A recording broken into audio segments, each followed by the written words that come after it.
సొంతిల్లు సామాన్యుడి హక్కు తెలంగాణ మోడల్ దేశానికే దిక్సూచి అని ఓఆర్ఆర్ ట్రిపుల్ మధ్యలో నవనగరాలు ఇందిరమ్మ ఇళ్లతో పాటు అఫోర్డబుల్ హౌసింగ్పై సర్కార్ స్పెషల్ ఫోకస్ ఉందని గ్లోబల్ సమ్మిట్ వేదికగా గృహ నిర్మాణ శాఖ మంత్రి పొంగిరెడ్డి శ్రీనివాసరెడ్డి ఆయన వెల్లడించడం జరిగింది.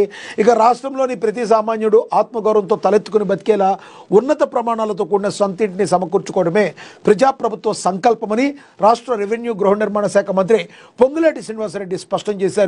భారత ఫ్యూచర్ సిటీలో అట్టహాసంగా జరుగుతున్న గ్లోబల్ సమ్మిట్లో భాగంగా మంగళవారం నిర్మించిన affordable housing policy for urban future Telangana model 2047 సదస్సులో ఈ కీలక ప్రసంగం అయితే చేశారు.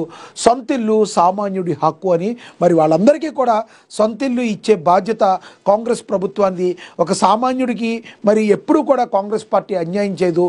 మీ వెంటే మేమున్నాం. పేద బడుగు బలహీన వర్గాల పార్టీ ఎవరన్నా పక్షం ఉందంటే అది కాంగ్రెస్ పార్టీ అని చెప్పి మీ అందరికీ కూడా ఈ హక్కు ఉందని చెప్పి తెలంగాణ మోడల్ దేశానికే దిక్సూచి లాంటిదని చెప్పి పొంగులేటి శ్రీనివాసరెడ్డి ఆయన గతంలో చెప్పారు, మరొకసారి పునరుద్ఘాటించారు. ఇక